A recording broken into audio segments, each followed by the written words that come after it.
ماشاءاللہ بہت سندر، بہت خوب۔ حضرات یہ تھے جناب قاری فخر عالم صاحب چمپارنی، جو اپنے نعتیہ کلام سے ہم سامعین کے دلوں کے اندر عشق رسول کی محبت پیدا فرما رہے تھے۔ حضرات شاعری جو ہے وہ اصل جذبات ہے، اور جذبات کی جلوہ گری حضرت کے کلام میں بہت زیادہ تھی، جس کو سننے کے بعد محفل کے اندر کافی بیداری پیدا ہو گئی، اور سامعین حضرات کی طرف سے یہ کہنے پر مجبور ہو گئے کہ خدا اور انہیں ترقی دے۔ حضرات کہ بزم تصورات سجی تھی ابھی ابھی، کہ بزم تصورات سجی تھی ابھی ابھی، نظروں میں مصطفیٰ کی گلی تھی ابھی ابھی، معلوم کر رہے تھے فرشتوں سے جبرائیل، کہ معلوم کر رہے تھے فرشتوں سے جبرائیل کہ کس کی زبان پہ نعت نبی تھی ابھی ابھی، کہ کس کی زبان پہ نعت نبی تھی ابھی ابھی، اور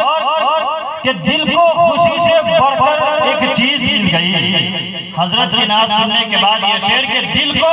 خوشی سے بڑھ کر ایک چیز مل گئی، یاد نبی بصورت تعویذ مل گئی، اور ہوتی ہے کیا بلندیاں تب مجھے معلوم ہوا، کہ ہوتی ہے کیا بلندیاں تب مجھے معلوم ہوا، جب سے مجھے آقا کی دہلیز مل گئی، کہ جب سے مجھے آقا کی دہلیز مل گئی۔ تو حضرات آئیے زیادہ وقت نہ لے کر ماشاءاللہ ہمارے بیچ حضرت مولانا اکرم صاحب نعمانی حضرت کے حوالے سے چند شعر پڑھتا ہوں اور ان کی دعائیں لینا چاہتا ہوں، اور اسی طریقے سے بہت سارے ہمارے علماء کرام، ہمارے اساتذہ کرام اسٹیج پر موجود ہیں، ان تمام لوگوں کی دعا لیتا ہوں ان چند شعر پڑھ کہ دو جہاں میں ثانیہ خیر البشر ہے ہی نہیں۔ بولیے سبحان اللہ۔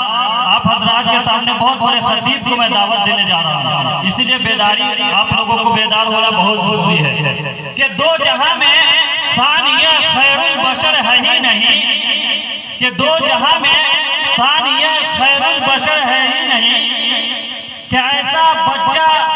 کسی ماں نے جنا ہے ہی نہیں، کہ دو جہاں میں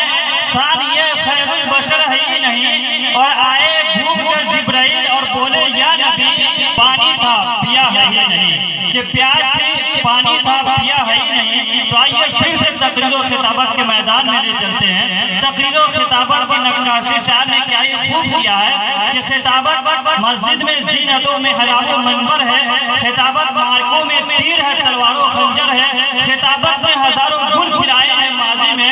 بہت گلکاریاں ملتی ہے ماضی کے فسانے میں، خطابت وجد میں آئے تو پھر ہتھیار بن جائے، کبھی نیزہ کبھی خنجر کبھی تلوار بن جائے، خطابت کی گلفشانی مسلم ہے زمانے میں، یہ نجاشی کے آگے جعفر تیار بن جائے۔ تو آئیے ایک ایسے خطیب کو